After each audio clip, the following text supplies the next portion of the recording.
Hello दोस्तों, कैसे हैं आप लोग।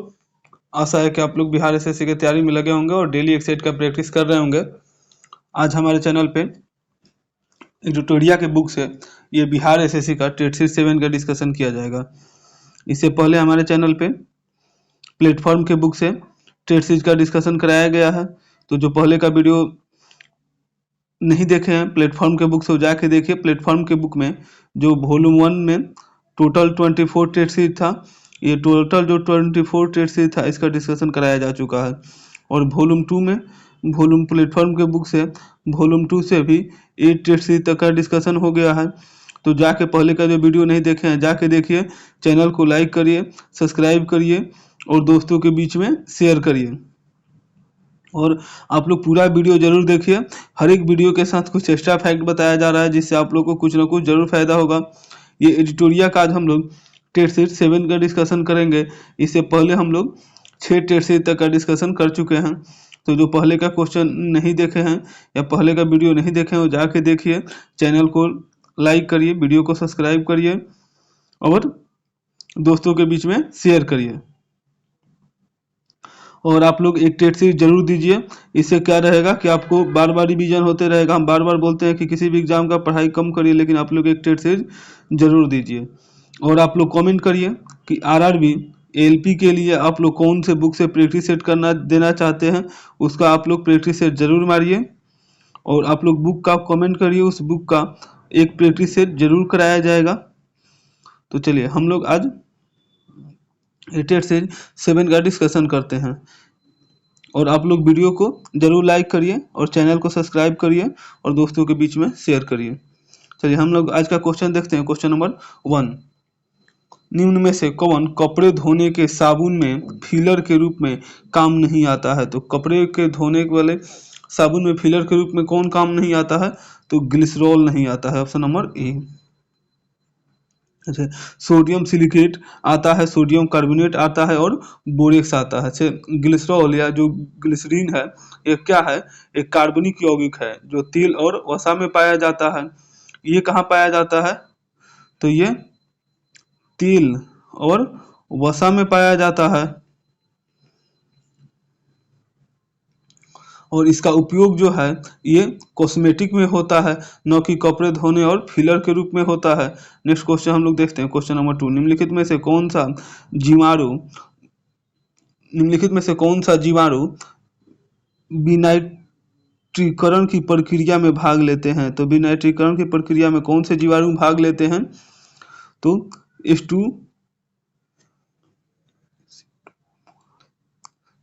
एस्टूमोनास। Option number C. अच्छा, जो एस्टूमोनास है ये जीवाणु ये विनाइट्रीकरण की प्रक्रिया में भाग लेता है। राइजोबियम जो है ये मटर कुल के पौधों की जड़ों में रहता है और वायुमंडल में N2 की स्थिरीकरण करता है। नेक्स्ट क्वेश्चन हम लोग देखते हैं। क्वेश्चन नंबर 3, निम्नलिखित में से किस विटामिन को थायमीन कहते हैं। तो कौन से विटामिन को हम लोग थायमीन कहते हैं, तो विटामिन B1 को हम लोग किस नाम से जानते हैं, तो थायमीन के नाम से जानते हैं। विटामिन B2 को राइबोफ्लोविन के नाम से जानते हैं। विटामिन B3 को निकोटीमाइड नियासिन के रूप में जानते हैं। विटामिन B5 को पेंटोथेनिक अम्ल के रूप में जानते हैं।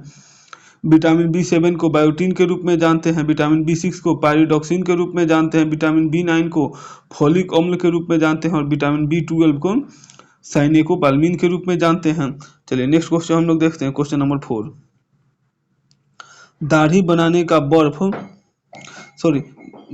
दाब बढ़ाने पर बर्फ का गलनांक क्या होता है, तो घट जाएगा। ऑप्शन नंबर ए। अच्छा, दाब बढ़ाने पर बर्फ का गलनांक घट जाता है। अच्छा, गर्म करने पर जिन पदार्थों का आयतन क्या होता है, बढ़ता है। गर्म करने पर जिन पदार्थों का आयतन बढ़ता है, दाब बढ़ाने पर उसका गलनांक भी क्या होता है, बढ़ता है। जैसे घी और मोम। जबकि वहीं अगर गर्म करने पर जिन पदार्थों का आयतन घटता है, दाब बढ़ाने पर उसका गलनांक भी क्या होता है, घट जाएगा। तो दाब बढ़ाने पे यहाँ पे बर्फ का गलनांक क्या होगा, घट जाएगा, क्योंकि इन्हें गर्म करने पे इनका आयतन क्या होता है, घटता है। नेक्स्ट क्वेश्चन हम लोग देखते हैं। क्वेश्चन नंबर 5, एल्फा 20 का अल्फा विष का उत्पादन होता है। तो अल्फा विष का उत्पादन किससे होता है? तो कवक से होता है, ऑप्शन नंबर ए। अच्छा, कवक द्वारा अल्फा विष का उत्पादन किया जाता है। एफ्लाटॉक्सिन एक प्रकार का कार्बनिक यौगिक है जो खाद्य विषाक्तता उत्पन्न करता है, और कवकों को अध्ययन को हम लोग माइकोलॉजी कहते हैं, और इनकी जो कोशिका भित्ति है ये काइटिन की बनी होती है। नेक्स्ट क्वेश्चन हम लोग देखते हैं, क्वेश्चन नंबर 6। रासायनिक समीकरण किस नियम के अनुसार संतुलित होता है? तो जो रासायनिक समीकरण है ये द्रव्यमान संरक्षण नियम के अनुसार संतुलित होता है, option number C. Next question हम लोग देखते हैं, क्वेश्चन नंबर 7। परमाणु में धनावेशित कणों की उपस्थिति को सर्वप्रथम निम्न में से किसने दर्शाया था? तो किसने दर्शाया था? तो गोल्डस्टीन ने दर्शाया था, ऑप्शन नंबर ए। अच्छा, वर्ष 1986 में इन्होंने वर्ष 1986 में गोल्डस्टीन ने परमाणु में धनावेशित कणों की उपस्थिति दर्ज कराया था। कब इन्होंने खोजा था? तो 1886 में खोजा था। और 1987 में जे थॉमसन ने इलेक्ट्रॉन, 1927 में विल्सन ने न्यूट्रॉन एवं पॉजिट्रॉन तथा 1932 में चैडविक ने न्यूट्रॉन की खोज की थी। नेक्स्ट क्वेश्चन हम लोग देखते हैं, क्वेश्चन नंबर 8। हीमोफीलिया एक अनुवांशिक विकार है, इसमें क्या होता है? तो हीमोफीलिया जो है एक अनुवांशिक बीमारी है, इसमें एक प्रोटीन का संश्लेषण नहीं होता है जो रक्त के स्कंदन के लिए आवश्यक है, ऑप्शन नंबर बी।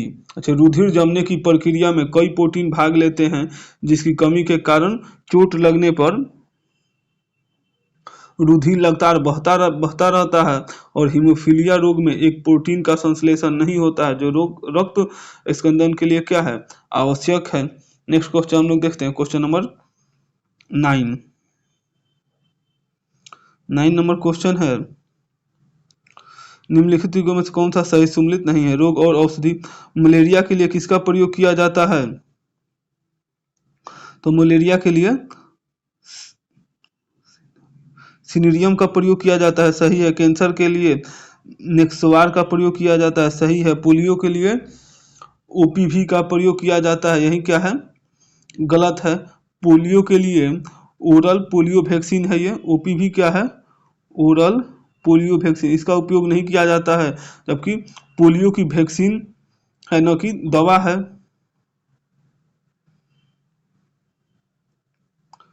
तो इसमें कौन सा गलत है इसमें? और कुष्ठ रोग के लिए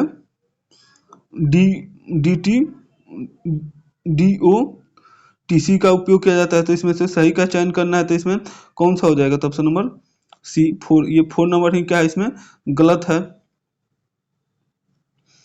कौन सही सम्मिलित नहीं है? तो ये 4 नंबर ही जो सही सम्मिलित नहीं है। नेक्स्ट क्वेश्चन हम लोग देखते हैं, क्वेश्चन नंबर 10। निम्नलिखित में से किस पौधों के जड़, तना और पत्तियों में विभेदित नहीं किया जा सकता है? तो किस पौधों में नहीं किया जा सकता है? तो स्पाइरोगाइडा में नहीं किया जा सकता, ऑप्शन नंबर सी। अच्छा, थोलोफाइट जो होता है वनस्पति जगत का सबसे बड़ा समूह है, और इस समूह के पौधे जड़, तना और पत्तियों में विभक्त नहीं होते हैं। इनमें संवहन ऊतक नहीं होता है। उस उदाहरण के लिए स्पाइरोगाइडा, कारा, केल्डोफेरा इत्यादि जो हैं ये टेरोफाइट समूह के पौधे जड़, तना और पत्तियों में विभेदित होते हैं। नेक्स्ट क्वेश्चन हम लोग देखते हैं, क्वेश्चन नंबर 11। निम्नलिखित में से कौन सा दूध प्रोटीन है? तो दूध प्रोटीन कौन सा है? तो केसीन जो है ये दूध प्रोटीन है, option number C. Option number C. अच्छा, दूध का रंग जो उजला होता है ये केसीन प्रोटीन, तथा पीला जो होता है किसके कारण होता है? तो उजला होता है ये केसीन के कारण होता है। और जो कैरोटीन के कारण और पीला जो रंग होता है ये किसके कारण होता है? तो कैरोटीन के कारण इसका पीला रंग होता है। अतः कैसीन को मिल्क प्रोटीन कहा जाता है। लेक्टोजोन जो है ये छोटी आंत से स्रावित होती है जो लेक्टोज को ग्लूकोज एवं ग्लूकोज में परिवर्तित करती है। अच्छा, जठर रस रेनिन जो है ये जठर रस से निकालने वाला एंजाइम है जो वैक्सीन को कैल्शियम पैरा केसिनेट में बदलता है, और मायोसिन जो है ये प्रोटीन को एटीपी के रूप में रासायनिक ऊर्जा को यांत्रिक ऊर्जा में परिवर्तित करता है। नेक्स्ट क्वेश्चन हम लोग देखते हैं, क्वेश्चन नंबर 12। एंटीबायोटिक के बारे में निम्नलिखित में से कौन सा कथन सही नहीं है? तो एंटीबायोटिक के बारे में इसमें से कौन सा कथन सही नहीं है? एंटीबायोटिक जो होता है वो जीवाणुओं के रोगों के विरुद्ध प्रभावी होता है, ये सही है। एंटीबायोटिक जो होता है ये विषाणुओं के विरुद्ध प्रभावी नहीं होता है, ये भी सही है। मैं पूछा कि कौन सा कथन सही नहीं है? एंटीबायोटिक जो है जुखाम और फ्लू से भी प्रभावित नहीं होते हैं, ये भी सही है। एंटीबायोटिक जो है ये दुष्प्रभावों में डिप्थीरिया, फाइलेरिया और चेचक शामिल होते हैं, ये क्या है? सही नहीं है। तो कौन सा हो जाएगा? ऑप्शन नंबर डी, ये कथन सही नहीं है। अच्छा, जो जीवाणु जनित रोग हैं ये कौन कौन से हैं? तो हैजा है, टिटनेस है, टाइफाइड है, टीबी है, प्लेग है, निमोनिया है। अच्छा, विषाणु जनित रोग कौन कौन से हैं? तो एड्स है, डेंगू है, पोलियो है, चेचक है, खसरा है और रेबीज है। और प्रोटोजोआ जनित रोग कौन कौन सा है? तो मलेरिया है, पायरिया है और पेचिस है। नेक्स्ट क्वेश्चन हम लोग देखते हैं, क्वेश्चन नंबर 13। यकृत में यूरिया का संश्लेषण होता है। तो यकृत में जो है यूरिया का संश्लेषण किससे होता है? तो ऑर्निथिन चक्र, ऑर्निथिन साइकिल द्वारा होता है, ऑप्शन नंबर डी। अच्छा, यूरिया में अमोनिया से यूरिया बनाने की क्रिया एक जटिल रासायनिक प्रक्रिया है जिसे ऑर्निथिन चक्र कहते हैं, और इसे क्रेब्स हेल्महोल्ट्ज चक्र भी कहते हैं। और यह प्रक्रिया जो है यह एक चक्र प्रक्रिया है जिसमें अमोनियम कार्बोनाइड को अमोनियम अम्ल भाग लेता है। नेक्स्ट क्वेश्चन हम लोग देखते हैं, क्वेश्चन नंबर 14। कौन इनमें से कौन कार्बोहाइड्रेट मोनोसेक्राइड हैं? तो मोनोसेक्राइड कौन से हैं? तो ग्लूकोज और फ्रुक्टोज क्या हैं? मोनोसेक्राइड हैं, ऑप्शन नंबर ए। अच्छे, कार्बोहाइड्रेट शरीर को ऊर्जा प्रदान करता है, और एक अणु से 4.1 कैलोरी ऊर्जा प्राप्त होती है। कार्बोहाइड्रेट के एक अणु से कितना ऊर्जा प्राप्त होती है? तो कार्बोहाइड्रेट से हमें क्या प्राप्त होता है? तो ऊर्जा प्राप्त होता है। और एक अणु से कितना ऊर्जा प्राप्त होता है? तो एक अणु से 4.1 किलो कैलोरी ऊर्जा प्राप्त होता है। मोनोसेक्राइड कौन कौन से हैं? तो मोनोसेक्राइड जो है ग्लूकोज और फ्रुक्टोज हैं। डाइसेक्राइड कौन से हैं? तो मल्टोज, सुक्रोज और लैक्टोज हैं। मल्टोज, सुक्रोज और लैक्टोज ये क्या हैं? तो ये डाइसेक्राइड हैं।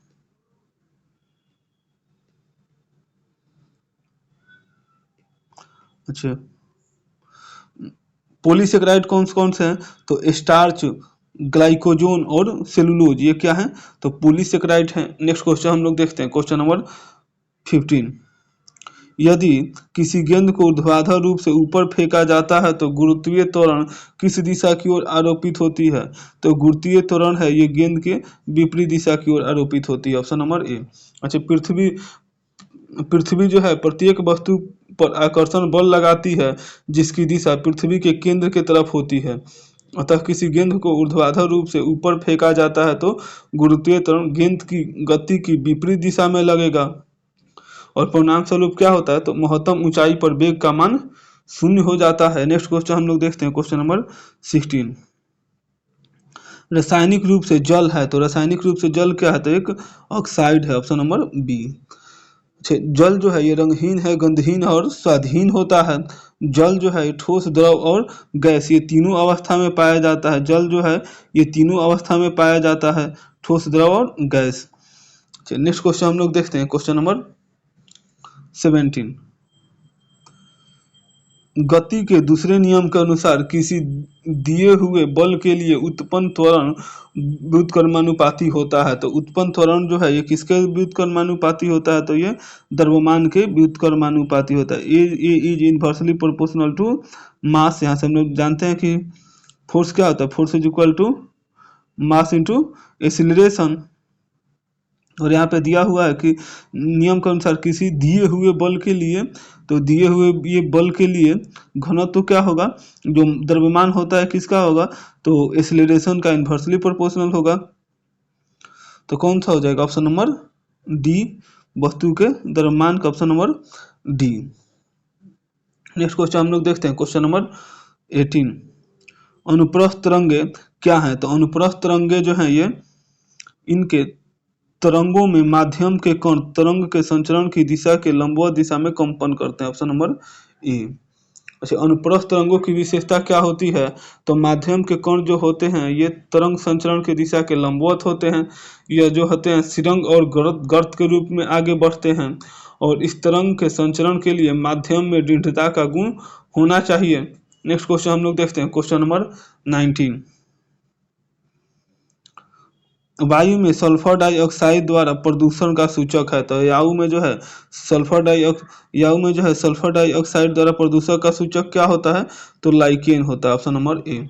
अच्छा, लाइकेन जो होता है चेचक और शैवाल का सहजीवी होता है, जो वायु में सल्फर डाइऑक्साइड द्वारा प्रदूषण का सूचक होता है। रोसेला नामक जो लाइकेन से लिटमस पत्र बनाया जाता है। नेक्स्ट क्वेश्चन हम लोग देखते हैं, क्वेश्चन नंबर 20। कटहल में खाने योग्य भाग हैं, तो कटहल में खाने योग्य भाग कौन सा है, तो सहपत्र और परिदलपुंज है, ऑप्शन नंबर सी। अच्छा, कटहल जो है ये आवृत्ति पौधा है, आवृत्ति बीजी पूछा जाता है कटहल कैसा पौधा है, तो कटहल जो है ये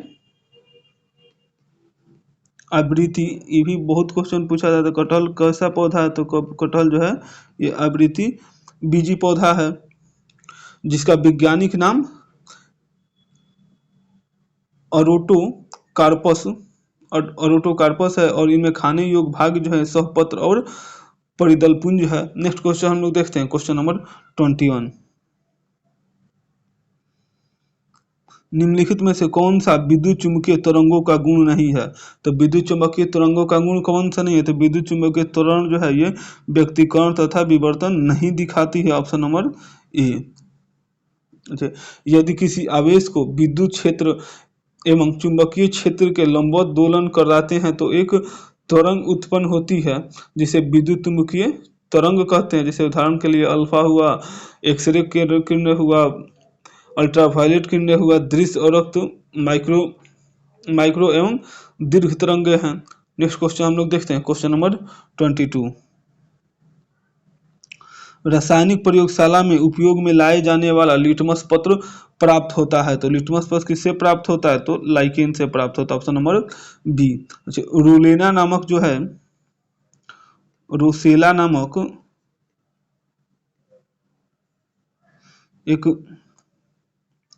रोसेला नामक एक लाइकेन से लिटमस पत्र प्राप्त किया जाता है।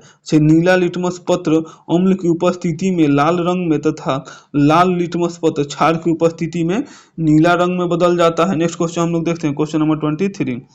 बाह्य कण का कठोर लचीला भाग बना होता है, तो बाह्य कण का जो है कठोर लचीला भाग ये किसका बना होता है, तो कार्टिलेज का बना होता है, ऑप्शन नंबर सी। अच्छा, कार्टिलेज का जो निर्माण है ये कंकाली संयोजन उत्कों से द्वारा होता है, जो अर्ध ठोस पारदर्शक एवं लचीला ग्लाइकोप्रोटीन से बने मैट्रिक्स से निर्मित होता है। अच्छा, अस्थियों से अस्थियों के जोड़ने वाले भाग को हम लोग क्या कहते हैं, तो अस्थियों से जोड़ने वाले भाग को हम लोग लिगामेंट कहते हैं, और मांसपेशियों और अस्थियों को जोड़ने वाले भाग को हम लोग क्या कहते हैं, तो टेंडम कहते हैं। टेंडम किसे कहते हैं, जो किसको किसको जोड़ता हो, तो जो मांसपेशियों को जोड़े, मांसपेशी और अस्थि को जोड़े, इसलिए हम लोग टेंडम कहते हैं। और लिगामेंट किसे कहते हैं, तो जो अस्थि और अस्थि को जोड़ता है इसे हम लोग क्या कहते हैं, तो लिगामेंट कहते हैं। चलिए नेक्स्ट क्वेश्चन हम लोग देखते हैं, क्वेश्चन नंबर 24। एक्वा रेजियम में नाइट्रिक एसिड एवं हाइड्रोक्लोरिक एसिड निम्नलिखित में से किस अनुपात में उपस्थित रहते हैं, तो किस अनुपात में उपस्थित रहते हैं, तो 1:3 के अनुपात में उपस्थित रहता है, ऑप्शन नंबर ए। एक्वारेजिक एक द्रव मिश्रण है जो अधिकतर अधातुओं को घुला देता है, और इस मिश्रण में 1 भाग नाइट्रिक एसिड तथा 3 भाग हाइड्रोलिक एसिड का होता है। नेक्स्ट क्वेश्चन हम लोग देखते हैं, क्वेश्चन नंबर 25। 60 वाट का एक रेडियो यदि 50 घंटा चला तो उसके द्वारा कितना विद्युत ऊर्जा का उपयोग किया गया। तो विद्युत ऊर्जा का फॉर्मूला क्या होता है, तो विद्युत ऊर्जा का फॉर्मूला आपको निकालना होगा। तो E इक्वल टू कितना होता है, तो E equal to P into T. तो यहाँ P दिया हुआ है, कितना है, तो 50 वाट है, और टाइम कितना लगता है, तो 50 घंटा चलता है। तो इसको हम लोग गुणा कर देंगे तो कितना हो जाएगा, ये 60 वाट है, ये 60 वाट है, और यहाँ 50 घंटा चलता है, तो कितना हो जाएगा, तो ये 3000 वाट घंटा हो जाएगा। इसको किलो में बदलिएगा तो कितना हो जाएगा, 3000 किलो वाट घंटा हो जाएगा। तो कौन हो जाएगा, ऑप्शन नंबर ए। चलिए नेक्स्ट क्वेश्चन हम लोग देखते हैं, क्वेश्चन नंबर 26। ग्राम सभा के सदस्य हेतु प्रत्येक ग्रामीण की आयु कम से कम कितनी होनी चाहिए, तो कितना होना चाहिए, तो इनकी आयु जो है कम से कम 18 वर्ष होना चाहिए, ऑप्शन नंबर डी। ग्राम सभा को ग्राम पंचायत की विधायिका कहा जाता है, जिसकी सदस्यता हेतु प्रत्येक ग्रामीण की आयु कम से कम कितनी होनी चाहिए, 18 वर्ष होना चाहिए। नेक्स्ट क्वेश्चन हम लोग देखते हैं, क्वेश्चन नंबर 27। बिहार में प्रथम बार राष्ट्रपति शासन कब लागू किया गया था। तो बिहार में प्रथम बार जो राष्ट्रपति शासन है ये 1968 में लागू किया गया था। कब लागू किया गया था, तो 29 जून 1968 को लागू किया गया था। और ये कब से कब तक रहा था, तो ये रहा था 26 फरवरी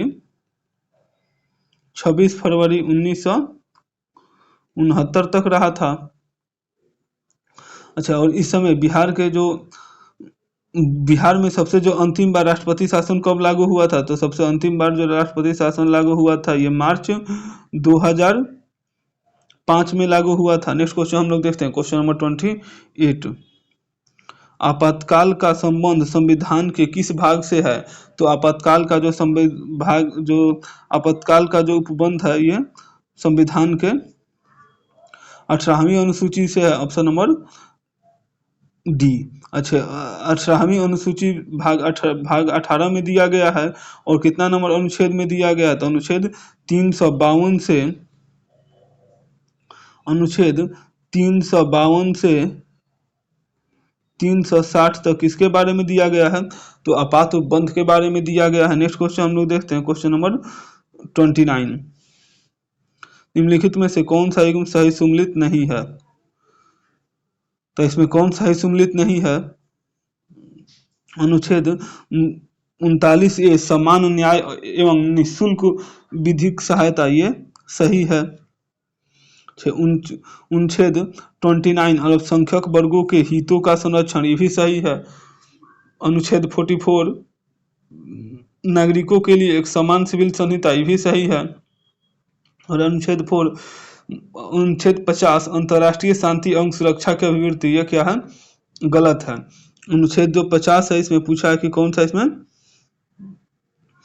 इसमें कौन सा सही सुमेलित नहीं है। तो इसमें कौन सा सही सुमेलित नहीं है, तो ये सही ऑप्शन नंबर डी सही सुमेलित नहीं है। अनुच्छेद 50 जो है ये कार्यपालिका से न्यायपालिका का पृथक्करण, जबकि अंतर्राष्ट्रीय शांति एवं सुरक्षा की अभिवृत्ति जो है अनुच्छेद 51 में दिया गया है। तो अनुच्छेद 50 में क्या दिया गया है, तो कार्यपालिका को न्यायपालिका से वर्णन के बारे में दिया गया है। नेक्स्ट क्वेश्चन हम लोग देखते हैं, क्वेश्चन नंबर 30। भारत के संविधान के अंतर्गत धन विधेयक को प्रस्तुत किया जाता है। तो संविधान के अनुसार धन विधेयक को सबसे पहले कहाँ पर धन विधेयक को लोकसभा में प्रस्तुत किया जाता है। अच्छा, कितना नंबर अनुच्छेद में दिया हुआ है,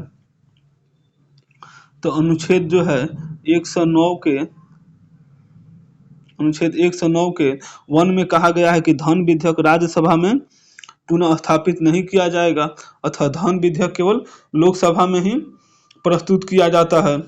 लोक लेखा समिति का गठन भारत सरकार अधिनियम 119 के अंतर्गत पहली बार 1921 में हुआ था, तब से यह अस्तित्व में आया, और वर्तमान में 22 सदस्य जो हैं लोक लेखा समिति में होते हैं, और इसमें से लोक लेखा समिति में जो 15 सदस्य होते हैं वो लोकसभा के होते हैं, और 7 सदस्य जो होते हैं वो राज्यसभा के होते हैं। नेक्स्ट क्वेश्चन हम लोग देखते हैं, क्वेश्चन नंबर 31।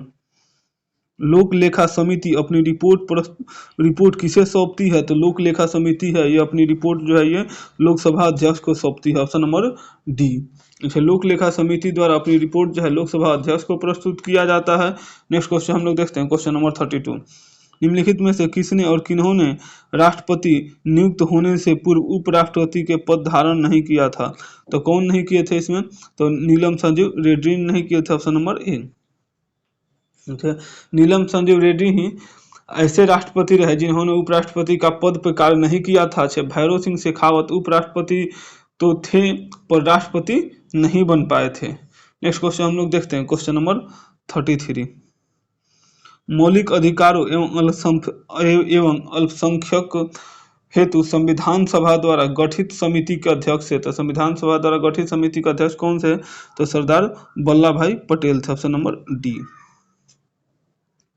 संविधान सभा द्वारा जो गठित है मौलिक अधिकार एवं अल्पसंख्यक हेतु समिति एवं प्रांतीय संविधान समिति के अध्यक्ष सरदार वल्लभ भाई पटेल थे। नेक्स्ट क्वेश्चन हम लोग देखते हैं, क्वेश्चन नंबर 34। किस वर्ष यूरोप में अंग्रेजों एवं फ्रांसीसियों के मध्य सप्तवर्षीय युद्ध प्रारंभ हुआ था? तो किस वर्ष हुआ था? तो 1756 में हुआ था। Option number B. अच्छा, 1756 में यूरोप में अंग्रेजों एवं फ्रांसीसियों के मध्य सप्तवर्षीय युद्ध प्रारंभ हुआ था। और यूरोप में युद्ध आरंभ होने से भारत में भी अंग्रेजों एवं फ्रांसीसियों के मध्य तृतीय कर्नाटक युद्ध हुआ था। और इस युद्ध में पराजित होकर फ्रांसीसियों ने भारत से प्रवाहित हो गए थे, या भारत में क्या हो गए थे? प्रभावहीन हो गए थे। नेक्स्ट क्वेश्चन हम लोग देखते हैं, क्वेश्चन नंबर 35। हिंदी भाषा के प्रथम समाचार पत्र का प्रकाशन किस स्थान से हुआ था? तो किस स्थान से हुआ था? तो कलकत्ता से हुआ था। Option number D. अच्छा, हिंदी भाषा का जो प्रथम समाचार पत्र था उसका नाम क्या था? तो उसका नाम था उदंत मार्तंड था, इसका प्रकाशन कब से आरंभ हुआ था? तो इसका प्रकाशन जो है ये 30 मई 1826 में जुगल किशोर ने कालू टोला मोहल्ला में किया था। नेक्स्ट क्वेश्चन हम लोग देखते हैं, क्वेश्चन नंबर 36 नंबर क्वेश्चन है, निम्नलिखित में से किस संस्था का गठन दादा भाई नौरोजी ने नहीं किया था? तो दादा भाई नौरोजी ने बॉम्बे प्रेसिडेंसी एसोसिएशन की स्थापना नहीं किया था। Option number C. अच्छा, बॉम्बे एसोसिएशन की स्थापना किसने किया था? तो दादा भाई नौरोजी ने किया था। और ये कब किया था? तो इसकी स्थापना किए थे 1852 ईस्वी में किए थे। लंदन इंडियन सोसाइटी की स्थापना किसने किया था? तो दादा भाई नौरोजी एवं WC बनर्जी ने किया था। और कब किया था? तो 1865 में किया था। ईस्ट इंडियन एसोसिएशन की स्थापना किसने की थी? तो दादा भाई नौरोजी ने की थी। और कब की थी? तो 1866 में की थी। नेक्स्ट क्वेश्चन हम लोग देखते हैं, क्वेश्चन नंबर 37। निम्नलिखित में से कौन सा कार्य 1931 के भारतीय राष्ट्रीय कांग्रेस के कराची अधिवेशन में हुआ था? तो कौन सा कार्य हुआ था? मौलिक अधिकारों का प्रस्ताव पारित हुआ था, ये भी हुआ था। अच्छा, आर्थिक नीति का प्रस्ताव पारित हुआ था, ये भी हुआ था। और गांधी इरविन समझौता का अनुमोदन हुआ था, तो ये सभी हुआ था। तो कौन सा हो जाएगा? तो option number D. Next question हम लोग देखते हैं, क्वेश्चन नंबर 38। कांग्रेस के सूरत विभाजन के समय भारत का बसराज कौन था? तो जो कांग्रेस का सूरत अधिवेशन हुआ था ये कब हुआ था? तो 1907 में हुआ था। और इसमें क्या हुआ था? तो कांग्रेस जो है ये गर्म दल और नरम दलों में विभाजित हो गया था। और इस समय भारत का जो बसराज था ये लॉर्ड मिंटो था। Option number B. Lord Minto का कार्यकाल कब से कब तक था? तो इसका कार्यकाल था 1905 से लेकर 1910 तक था। नेक्स्ट क्वेश्चन हम लोग देखते हैं, क्वेश्चन नंबर 39। बिहार में निम्नलिखित में से किस आंदोलन के दौरान छात्रों द्वारा स्वराज ट्रेन का संचालन किया गया था? तो कौन से आंदोलन के दौरान किया गया था? तो भारत छोड़ो आंदोलन के समय में किया गया था। ऑप्शन नंबर सी।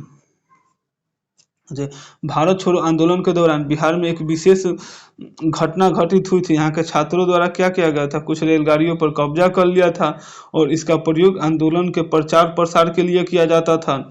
और इस ट्रेन का नाम इन्होंने क्या रखा था, इस ट्रेन का नाम ही इन्होंने रखा था स्वराज ट्रेन। नेक्स्ट क्वेश्चन हम लोग देखते हैं, क्वेश्चन नंबर 40 नंबर क्वेश्चन है, निम्नलिखित में से किस मुगल शासक ने दो अफसा एवं सिंह अफसा की नीति लागू किया था? तो कौन सा किया था, तो जहांगीर ने किया था, ऑप्शन नंबर ए। अच्छा, जहांगीर ने एक ऐसी प्रथा चलाई जिसमें बिना जात पात बढ़ाए ही मनसबदारों की अधिक संख्या में सेना रखने को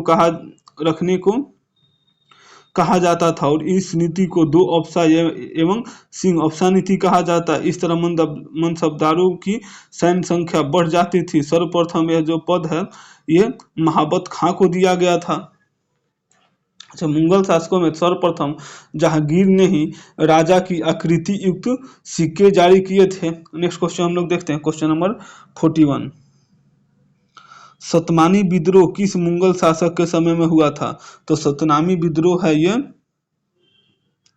औरंगजेब के शासनकाल में हुआ था, ऑप्शन नंबर डी। अच्छा, ये जो सतनामी जो युद्ध है ये कब हुआ था? तो 1672 ईस्वी में किसानों एवं मुगल सेनाओं के बीच जो है मथुरा के निकट नारनौली नामक स्थान पर यह विद्रोह हुआ था और इसका नेतृत्व जो है ये सतनामी नामक एक धार्मिक संप्रदाय ने किया था। और यह कब हुआ था? तो सतनामी का जो विद्रोह है ये 1672 में हुआ था और कहाँ हुआ था? तो मथुरा के निकट, ये मथुरा आएगा ऑप्शन में, या मथुरा के निकट जो है ये नारनौला में हुआ था। चलिए नेक्स्ट क्वेश्चन हम लोग देखते हैं, क्वेश्चन नंबर 42, ऋग्वेद काल में किस नदी को सर्वप्रथम पवित्र नदी माना गया? तो किस नदी को माना गया? तो सरस्वती नदी को माना गया, ऑप्शन नंबर बी। अच्छा, ऋग काल को सर्वाधिक महत्वपूर्ण नदी सिंधु को बताया गया है, जबकि सर्वाधिक पवित्र नदी सरस्वती को माना गया है, जिसे देवी तमा, माते तमा एवं नदी तमा भी कहा गया है। नेक्स्ट क्वेश्चन हम लोग देखते हैं, क्वेश्चन नंबर 43, निम्न में से किसे महाजनपद का संबंध बिहार से नहीं है? तो कौन से महाजनपद का जो संबंध है ये बिहार से नहीं है? तो वत्स का जो संबंध है बिहार से नहीं है, option number C, option number D. अच्छा, अंग जो है ये अंग जो है कहाँ था? तो अंग जो है ये बिहार के भागलपुर में था। अंग कहाँ था? तो ये बिहार के भागलपुर एवं मुंगेर के जिले में था। मगध जो था ये दक्षिणी बिहार एवं जो, और ये बज्जी जो है ये कहाँ था? तो वैशाली में था।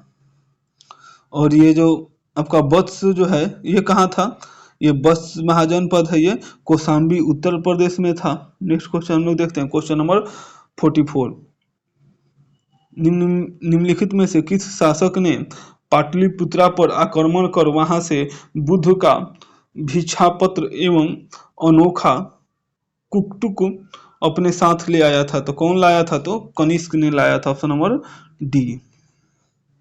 अच्छा, कनिष्क जो है ये कुषाण वंश का महानतम शासक था और कनिष्क ने बौद्ध धर्म पर मुक्त हृदय से संपोषण एवं संरक्षण दिया था। और कनिष्क ने पाटलिपुत्रा पर आक्रमण कर वहां के प्रसिद्ध विद्वान अश्वघोष बुद्ध का भिक्षापत्र एवं अनोखा कुक्ट प्राप्त किया था। नेक्स्ट क्वेश्चन हम लोग देखते हैं, क्वेश्चन नंबर 45, बेरोजगारों के सहायतार्थ दिल्ली के निम्नलिखित सुल्तानों में से किसने रोजगार कार्यालय की स्थापना की थी? तो किसने किया था? तो फिरोज शाह तुगलक ने किया था, option number D. Firoz Shah Tughlaq ने सामान्य लोगों की भलाई के लिए कुछ उपकार के कार्य किए और नियुक्ति के लिए एक दफ्तर या रोजगार दफ्तर खोलकर प्रत्येक मनुष्य के गुण एवं योग्यता की पूरी जांच पड़ताल के बाद यथासंभव अधिक से अधिक लोगों की नियुक्ति देकर उसने बेकारी या बेरोजगारी की समस्या को क्या किया था? तो हल किया था। नेक्स्ट क्वेश्चन हम लोग देखते हैं, क्वेश्चन नंबर 46, निम्नलिखित में से उत्तर दिशा की ओर के क्रम वाली पर्वत श्रृंखला कौन है? तो उत्तर दिशा के पर्वत के श्रृंखला कौन सा है? तो पीर पंजाल पर्वत श्रेणी है, लद्दाख पर्वत श्रेणी है, जास्कर पर्वत श्रेणी है और काराकोरम पर्वत श्रेणी है। Option number D. Next question हम लोग देखते हैं, क्वेश्चन नंबर 47। सूची 1 को सूची 2 से मिलान कीजिए, नदी और सहायक नदी। तो खिंसरा नदी की सहायक नदी कौन सी है? तो भीमा है। Option number 4। ब्रह्मपुत्र की सहायक नदी कौन सी है? तो तीस्ता है। Option number 3। गोदावरी की सहायक नदी कौन सी है? तो इंद्रायणी है। और यमुना की सहायक नदी कौन सी है? तो चंबल है। तो कौन सा हो जाएगा? हो जाएगा ऑप्शन नंबर ए। 4, 3, 2 और 1। नेक्स्ट क्वेश्चन हम लोग देखते हैं, क्वेश्चन नंबर 48। कोरोमंडल तट का विस्तार है। तो कोरोमंडल तट का विस्तार कहाँ है? तो कुमारी अंतरीप से कृष्ण नदी की डेल्टा तक है। Option number B. अच्छा, कोरोमंडल तट का विस्तार है कुमारी अंतरीप से कृष्ण नदी तक डेल्टा तक है और भारतीय प्रायद्वीप की दक्षिणी पूर्वी तट रेखा को कोरोमंडल तट के नाम से जानते हैं। और कोरोमंडल तट का जो नाम है पुर्तगाली यात्री द्वारा रखा गया था। और कोरोमंडल तट की अगर लंबाई पूछे, इसकी लंबाई कुल कितनी है? तो इसकी लंबाई है 22,800। चलिए नेक्स्ट क्वेश्चन हम लोग देखते हैं, क्वेश्चन नंबर 49। 49 नंबर क्वेश्चन है, पीली क्रांति किस फसल के उत्पादन से संबंधित है? तो जो पीली क्रांति है ये तिलहन के उत्पादन से संबंधित है। ऑप्शन नंबर ए। अच्छा, संकर तेल के बीज जैसे तिल, सरसों आदि के रोपण के कारण खाद्य तेल उत्पादन में अचानक वृद्धि हुई। और पीली क्रांति के जनक जो हैं ये किसे माना जाता है? तो पीली क्रांति के जनक जो हैं, ये भी पूछता है क्वेश्चन कि किसे माना जाता है? तो शशांक पांडे को माना जाता है। चलिए नेक्स्ट क्वेश्चन हम लोग देखते हैं, क्वेश्चन नंबर 50। निम्नलिखित में से कौन सा युग्म सही सुमेलित है? तो इसमें कौन सा सही सुमेलित है? तो सोमांग है, ये कांगो में है। अच्छा, मसाई जो है ये पूर्वी अफ्रीका में है, ये सही है। जो मसाई जो जनजाति है कहाँ की जनजाति है? तो पूर्वी अफ्रीका की जनजाति है। अच्छा, पिग्मी जो है, पिग्मी जनजाति है कहाँ की है? तो कांगो की। सेमांग नहीं है। कांगो की जनजाति कौन सी है? तो अगर कांगो की जनजाति आपसे पूछे तो पिग्मी है। अच्छा, बहु ये किनिया की जनजाति, बहु है नहीं, किनिया की जनजाति जो है ये कौन सी है? तो बहु जो है ये अरब मरुस्थल क्षेत्र की जनजाति है। नेक्स्ट क्वेश्चन हम लोग देखते हैं, क्वेश्चन नंबर 51। भारत के निम्नलिखित में से कौन सी श्रेणी नवीनतम श्रेणी है? तो कौन सी श्रेणी नवीनतम श्रेणी है? तो हिमालय श्रेणी जो है एक नवीन बलित पर्वत का उदाहरण है। और यह दिए गए विकल्पों में क्या है? सबसे नवीन श्रेणी का है। अच्छा, वहीं अरावली जो पर्वत श्रृंखला है ये भारत की सर्वाधिक प्राचीन पर्वत श्रृंखला है। और महान हिमालय को हिमाद्री श्रेणी भी कहा जाता है। नेक्स्ट क्वेश्चन हम लोग देखते हैं, क्वेश्चन नंबर 52। एक चंद्र दिवस की अवधि होती है। तो एक चंद्र दिवस की जो अवधि होती है 24 घंटा 52 मिनट होती है। ऑप्शन नंबर ए। अच्छा, एक जो चंद्र दिवस की अवधि 24 घंटे 52 मिनट की होती है और चंद्रमा को पृथ्वी की एक परिक्रमा को पूरा करने में 27 दिन 8 घंटे का समय लगता है। और चंद्र कैलेंडर में एक साधारण वर्ष में 12 चंद्रमा होते हैं। और चंद्रमा जो है पृथ्वी की चारों ओर उसी दिशा में घूमती है। नेक्स्ट क्वेश्चन हम लोग देखते हैं, क्वेश्चन नंबर 53। सौभाग्य योजना संबंधित है। सौभाग्य योजना किससे संबंधित है? तो एक नौजवान बालकों की जन्म पर वित्तीय सहायता के प्रावधान से संबंधित। Option number D. प्रधानमंत्री सहज बिजली हर घर योजना सौभाग्य जो है ये कब से आरंभ हुआ था?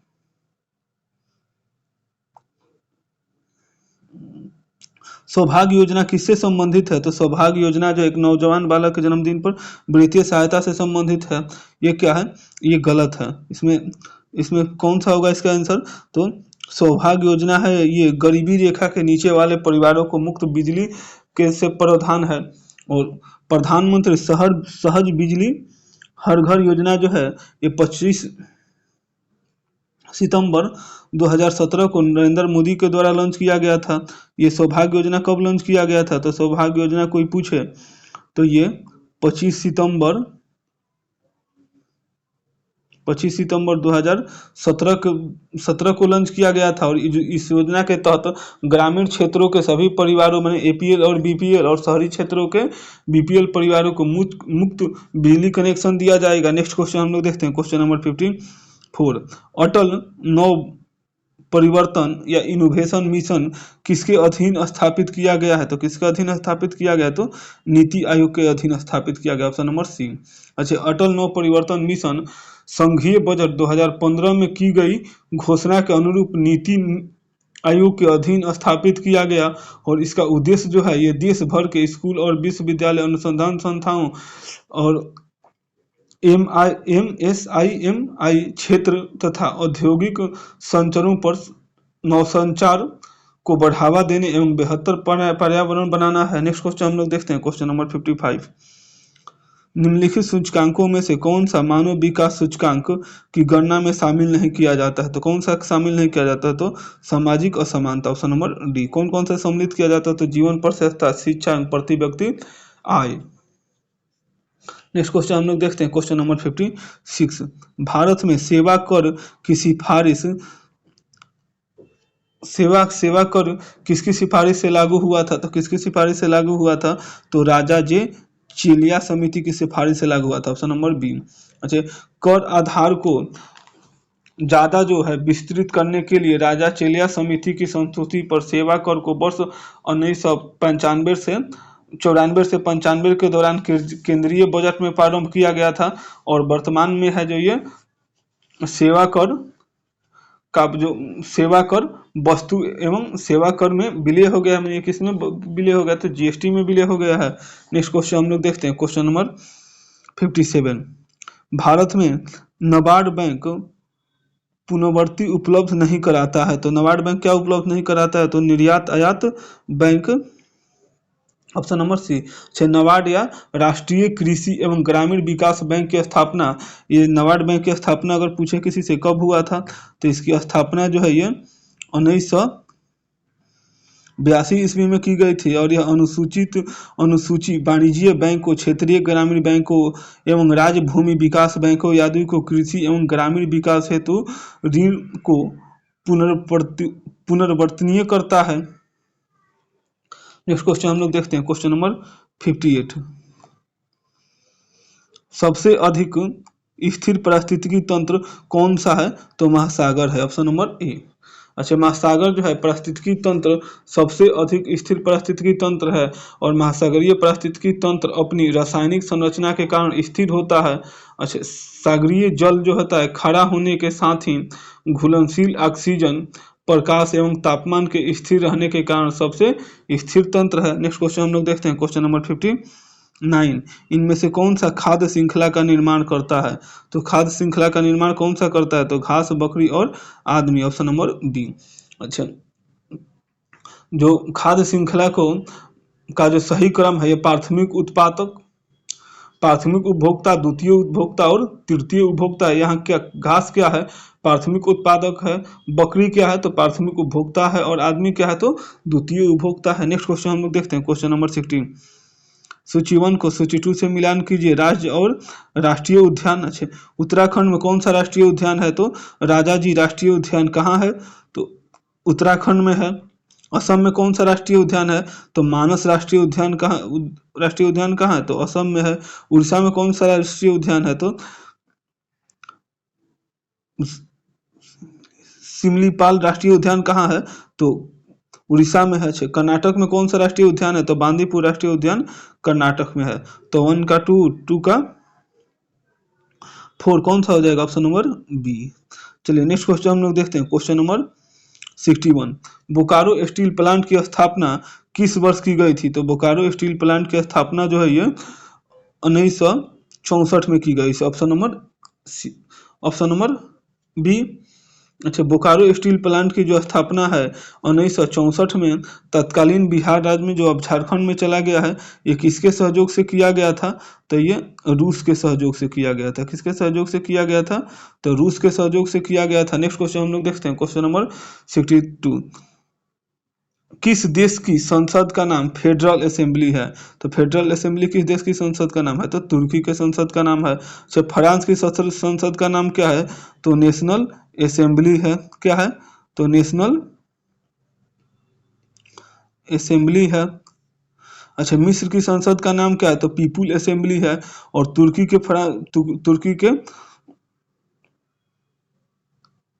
के संसद का नाम क्या है? तो फेडरल असेंबली है। नेक्स्ट क्वेश्चन हम लोग देखते हैं, क्वेश्चन नंबर 63। 63 नंबर क्वेश्चन है, लाली वन्यजीव अभ्यारण्य किस राज्य में स्थित है? तो लाली वन्यजीव जो अभ्यारण्य है ये अरुणाचल प्रदेश में स्थित है। ऑप्शन नंबर ए, जो ब्रह्मपुत्र नदी के तट पर स्थित है। नेक्स्ट क्वेश्चन हम लोग देखते हैं, क्वेश्चन नंबर 64। वन्य जीव सप्ताह मनाया जाता है। तो वन्य जीव सप्ताह कब मनाया जाता है? तो अक्टूबर के पहले सप्ताह में मनाया जाता है। ऑप्शन नंबर ए। अच्छा, प्रत्येक वर्ष जो है ये अक्टूबर के पहले सप्ताह को वन्य जीव सप्ताह के रूप में मनाया जाता है। और इसे मनाने का मुख्य उद्देश्य क्या है? तो वन्य जीवों के निवास को संरक्षित रखने एवं जागरूक करना है। चलिए नेक्स्ट क्वेश्चन हम लोग देखते हैं, क्वेश्चन नंबर 65।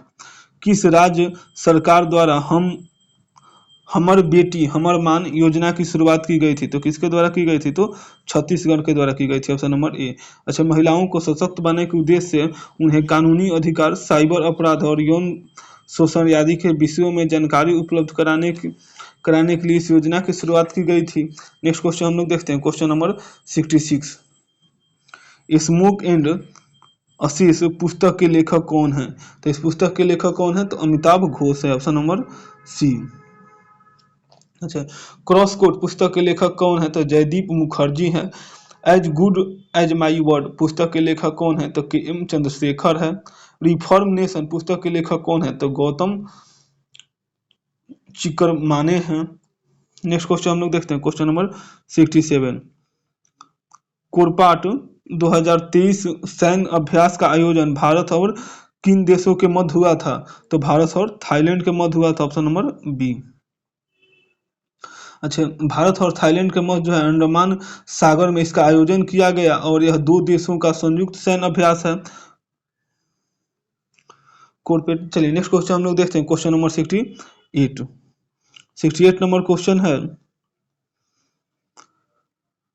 विश्व शांति सूचकांक 2022 में भारत का स्थान क्या रहा? तो विश्व शांति सूचकांक में भारत का स्थान 135वां रहा है। और 2021 में इसमें भारत का स्थान कौन सा था? तो 2021 में अगर इसमें भारत का स्थान पूछे तो इसमें 138वां था।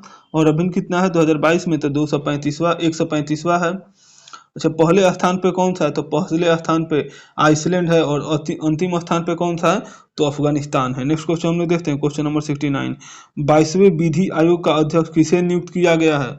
तो किसे नियुक्त किया गया है? तो ऋतुराज अवस्थी को नियुक्त किया गया है। Option number C. अच्छा, 21वें वित्त आयोग का अध्यक्ष किसे नियुक्त किया गया है? तो बलबीर सिंह चौहान को नियुक्त किया गया है। बलबीर सिंह चौहान किसके हैं? तो बलबीर सिंह चौहान है ये 21वें जो थे वो वित्त आयोग के विधि आयोग के अध्यक्ष थे। नेक्स्ट क्वेश्चन हम लोग देखते हैं, क्वेश्चन नंबर 70। अनवर इब्राहिम हाल ही में किस देश की प्रधानमंत्री नियुक्त हुई है? तो किस देश की प्रधानमंत्री नियुक्त हुई? तो मलेशिया की हुई है। ऑप्शन नंबर ए। अच्छा, मलेशिया की राजधानी कहाँ है? तो कुआलालंपुर है। और मलेशिया की मुद्रा अगर पूछे तो क्या है? तो मलेशिया की मुद्रा जो है ये रिंगित है। आप लोग इसको जरूर ख्याल रखिएगा जब होने के बाद यहाँ घूमने जाइएगा। नेक्स्ट क्वेश्चन हम लोग देखते हैं, क्वेश्चन नंबर 71। विश्व स्वास्थ्य दिवस 2023 का विषय है। तो विश्व स्वास्थ्य दिवस 2023 का विषय क्या है? तो health for all. Option number B. चलिए नेक्स्ट क्वेश्चन हम लोग देखते हैं, क्वेश्चन नंबर 72। एशियन गेम 2022 का आयोजन कहाँ किया गया? तो एशियन गेम 2022 का जो आयोजन है ये चीन में किया गया। ऑप्शन नंबर ए। अच्छा, एशियन गेम 2023 का आयोजन जो है ये चीन में किया गया। और इसका ये कौन सा संस्करण है? ये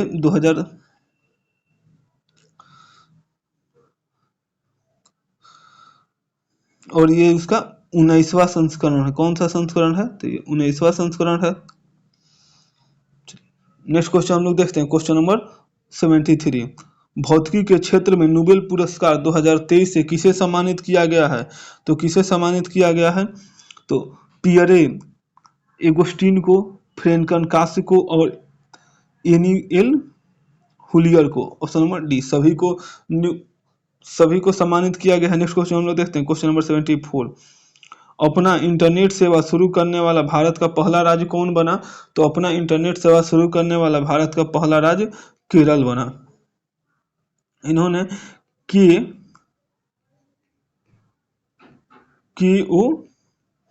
KFON नेटवर्क के माध्यम से केरल के सभी राज्यों के नागरिकों को मुफ्त इंटरनेट सेवा उपलब्ध कराएगा।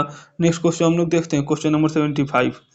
बजट 2023 से 24 में केंद्र सरकार ने देश के कितने ब्लॉकों में आकांक्षी ब्लॉक योजना शुरू करने की शुरुआत की है?